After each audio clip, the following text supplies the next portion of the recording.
What if I told you driving fast in the rain is actually more fun than driving fast in the dry? Driving fast in the rain can be dangerous. For all intents and purposes, this is an advanced video. If you're new to driving or not confident in driving or haven't got a lot of experience, just don't drive fast in the wet. I'm not going to go through any basics like making sure you have good tires, making sure your car's mechanically sound, driving to the visibility, what to do when your car goes sideways. As far as I'm concerned, these are kind of basic and I'm not going to go into them. I'm personally of the philosophy that modern sports cars and performance cars have too much grip for the public road. It's very difficult to actually enjoy your car in the dry because the limit of grip is so much higher than the speed limit and than is socially responsible to go. So I really do think driving fast in the wet is a great way, if you're an ethical petrol head, to get your fun, but also not absolutely destroy the speed limits and your driver's license and everything else in the process. Let's get out onto the road and show you. The first thing you need to understand about driving in the rain is that your ultimate grip is going to be lower. The limits of grip are going to be much closer than you're used to. If you attempt to throw the car around the corner at the same speed in the wet, you're going to have a bad day and you're going to pirouette off into that bush there. Now you can still have some fun in the wet, but it just has to happen at a lower threshold compared to in the dry, because your ultimate grip is lower. Now, as you guys know, I'm the spirited driving guy, and I like having fun in my cars. So we see a national speed limit, we're still gonna do what we normally do. There's certain things that you just cannot do. You can't be like this BMW behind me and be right in my mirrors. It's just not acceptable. It's a really bad idea, because if I slow down really quickly, he's not gonna have the grip to brake in the way that he usually does, or she.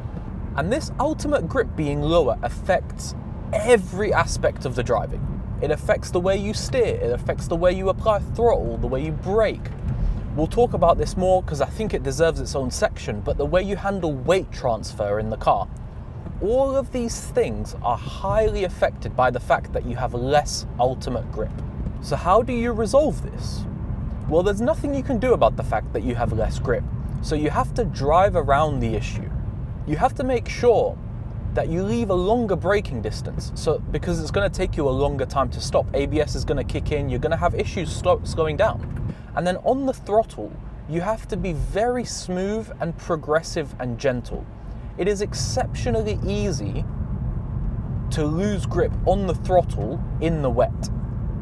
Now, if you have a front wheel drive car, this will cause you some problems. If you're going around a corner and you're too trigger happy with the throttle, it's gonna push your front end wide, you're gonna have issues, you're gonna struggle to go around corners. But if you're in a rear wheel drive car, you're gonna have even bigger problems because the loss of grip is gonna happen at the back of the car, which means you're gonna get into oversteer, which means you're gonna be fishtailing all over the place. If you overcorrect, you're gonna slingshot yourself into someone's house. Not a good time. Some of you may have four-wheel drive cars and you may feel invincible in the rain. Don't. The only thing all-wheel drive helps you with is acceleration. That's it. Cornering, braking, all of the other things are exactly the same as your front-wheel drive and rear-wheel drive counterparts. So don't feel like you're immune to ultimate grip because you drive a four-wheel drive car.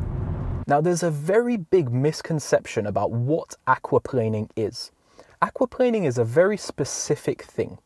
It's when you hit a large body of water and your tire floats above the surface of that water for a number of reasons, whether it's overinflation, you're going too fast, the tire compound of your tire. Let's be very clear about what aquaplaning is. Aquaplaning is not when you're going around a corner in the wet and you lose the back end and you pirouette into some bushes. That's not aquaplaning. That is just losing grip. That is just poor driving or a poor condition of tire or a combination of many other things. Aquaplaning is specifically when you hit the large body of water and you don't have the control you normally would because your tire is not making contact with the ground that's underneath that body of water. I honestly think aquaplaning is hugely blown out of proportion. If you're the type of guy that likes to just blast through the huge bodies of water on the side of the road, you're an idiot. Just don't do that. Slow down, avoid the large bodies of water. Don't tear through the large bodies of water, because what will happen is you will aquaplane. What do you do when you aquaplane? Well, there's not really much you can do. Because your wheels are no longer in contact with the ground, it's basically like being on ice. So the only thing you really have to make sure of is that you keep the car going in the direction it was going. That's pretty much all you can do. If you brake, the wheels will just lock up and it's a bad day. If you try and turn, there will be no grip, it's a bad day. Only thing you can do when you aquaplane is continue your momentum in the direction you are going. To be honest, if it was me aquaplaning, I would just keep my throttle at the same level it was. I would keep my steering in the same position and I would just try to ride through that body of water. And then once you're on the other side, you can decelerate and recover. If you hit a large body of water in the middle of a corner, you fucked up. If there is a large body of water in the middle of a corner and you hit it, then you were going too fast for your visibility in that corner. Jesus, take the wheel, because there's no helping you. Again, you can try and keep the same throttle, keep the steering lock that you had through that corner. It's going to be a mess. What you can really do is when you come out the other side of that body of water, you can then try to counter whatever mess you've got yourself into. There is no cure for aquaplaning. Once you aquaplane, you are physically not in contact with the ground. So any inputs you're making don't really make a difference. The best prevention for aquaplaning, there are two things. Number one, put some good tires on your car. Don't go and buy the cheapest far road Chinese rubbish. Get some good quality tires. If you're not driving a performance car, consider all season tires, because they're great in the summer, they're great all year round. If you have a performance car and you like to drive it in the wet, don't get the half track day Toyota R888s. Don't do that. Get some good everyday performance tires. Michelin Pilot Sport 5. These Goodyear Eagle A1 Symmetric 6 are phenomenal. I mean, you saw the POV clip, second gear, full throttle, and the car hooks up. It's great. And the key benefit when it comes to aquaplaning with these tires is that they will have a lower threshold for aquaplaning because their wet weather characteristics are better. The second thing you can really do is just use your brain. If you're in the wet and you're in an area that's liable to flooding, or you don't know the area, there is a realistic chance there could be a body of water around the next corner that you go around. Just go slowly, go 30 miles an hour, so that even if you enter the corner, you can still stop before you hit that body of water. In the wet, everything is on a knife's edge. Everything is just a little bit closer to disastrous than it usually is. And weight transfer is the key to all of it. All right, a bit more open road, second gear, full throttle. You think I can do it? Oh yes, Goodyear Eagle Asymmetric. I specifically didn't talk about this in the ultimate grip portion because I feel like it deserves a section all to itself. Weight transfer is absolutely affected by the lower ultimate grip, because if you overload the fronts, the rears, the side, it's much easier to do when your ultimate grip is lower. So you've got to be super precise with how you transfer the weight in the car, how you accelerate and take weight off the front, how you brake and put weight onto the front. You have to be very deliberate and smooth and really think about what you're doing in these situations.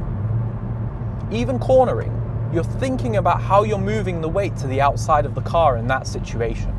Let's have another little blast, shall we? See, now I'm thinking about the weight on this side of the car and how close I am to the limit.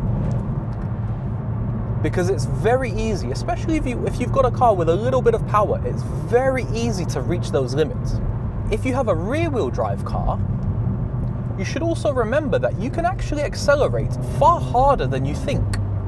Because the weight transfer is backwards when you're accelerating, if you accelerate progressively, you can progressively load more and more weight onto the rear. As you load the rear, you can accelerate more, and then you can load the rear more, and you can accelerate harder.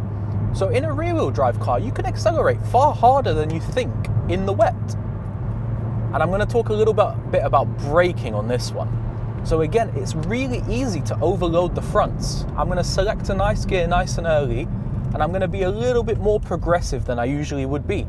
And then we power out the other side once the wheels are straight. That's the correct way to do it, because otherwise, understeering out of the corner, if you're in a rear-wheel drive car, oversteering the other way, especially in rear-wheel drive, you've got to remember, when you're braking, there's less power on your driven wheels. So you've got to be extra careful with rear-wheel drive, because when you brake, you unload those rears, you try to get back on the throttle too quickly, that rear end's not settled yet, and you're going to lose it. The way you handle weight transfer really separates the good drivers from the average drivers. Being conscious of what the weight in the car is doing is a high-level skill, and you've got to develop that knowledge in order to be good at driving in the wet.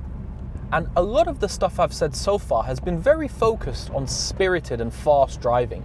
But you've got to remember, if you're doing an emergency brake, say you've come into a situation where you absolutely have to stop, you've got to be very aware of that weight transfer. Because it's not only when you're trying to drive fast, it could be when you need every ounce of grip that you can get.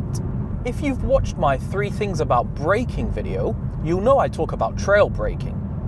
These are the types of things that are advanced maneuvers, and the definition of an advanced maneuver is a maneuver that is not applicable in every scenario.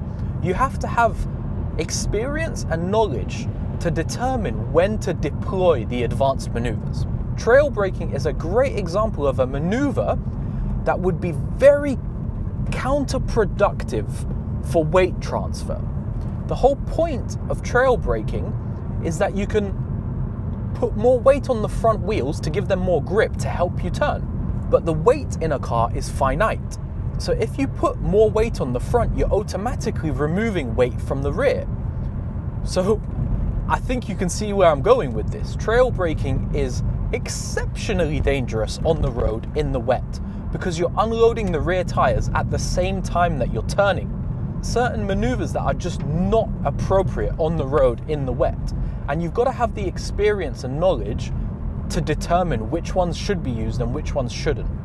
For 95% of people, I would just say, just don't do it. It's really risky, and it can go catastrophically wrong. But it just goes to show how much all of these things tie in together. Because trail braking is a useful maneuver, but the way it interacts with weight transfer in the wet is undesirable. If you enjoyed this video and found it useful, click up here for my slow is smooth and smooth is fast video.